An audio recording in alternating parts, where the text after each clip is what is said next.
Halo semuanya, ketemu lagi di dunia defense.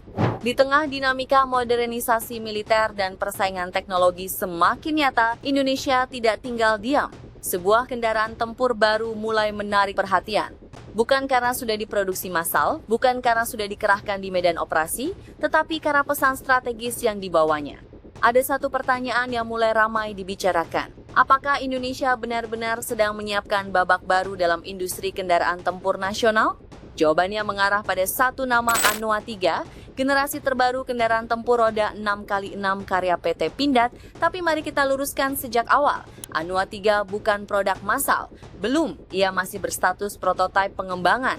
Dan justru disitulah letak menariknya. Sebelum lanjut menonton video ini, kalau kamu suka pembahasan kapal perang, alutsista, dan kekuatan militer Indonesia, jangan lupa like, subscribe channel ini, dan aktifkan lonceng notifikasinya supaya kamu tidak ketinggalan pembahasan menarik berikutnya. Banyak yang mengira ini hanya pembaruan dari generasi sebelumnya, padahal Anoa 3 dirancang dengan pendekatan yang lebih strategis. Jika generasi terdahulu fokus pada mobilitas dan keandalan di misi perdamaian, Anoa 3 mulai diarahkan pada fleksibilitas tempur yang lebih modular dan adaptif terhadap ancaman modern.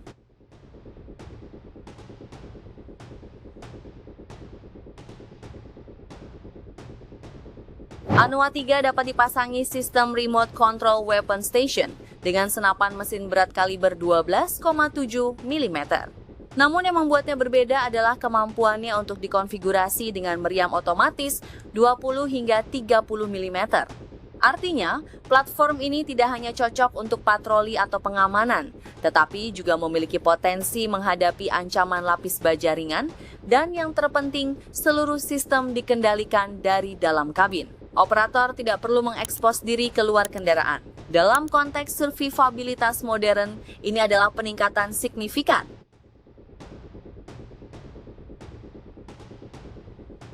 Sebagai kendaraan 6x6 Anoa 3 tetap mempertahankan karakter mobilitas tinggi di medan tropis berlumpur, tidak rata, dan minim infrastruktur.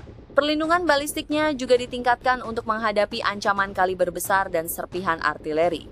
Namun sekali lagi, semua ini masih dalam fase pengujian, belum ada produksi massal. Dan itu keputusan yang bijak. Dalam industri pertahanan, terburu-buru bisa berarti kompromi terhadap keselamatan prajurit.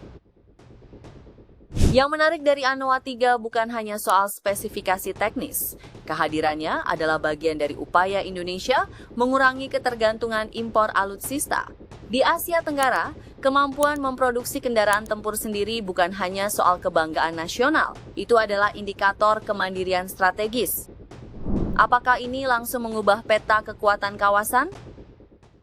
Namun ini menjadi fondasi penting menuju ekosistem pertahanan yang lebih mandiri.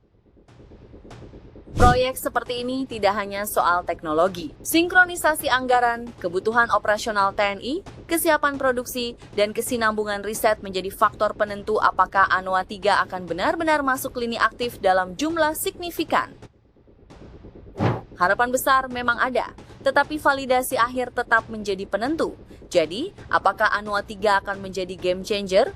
Mungkin belum hari ini, namun ia menunjukkan satu hal yang jelas. Indonesia tidak lagi sekadar membeli, kita mulai membangun. Tetapi sejauh mana kita konsisten mendorong kemandirian industri pertahanan ini? Menurut kalian, apakah proyek seperti ini perlu dipercepat demi memperkuat postur pertahanan nasional? Atau lebih baik sabar hingga semua pengujian benar-benar sempurna? Tulis pendapat kalian. Kita bedah bersama di kolom komentar. Sampai jumpa di video selanjutnya.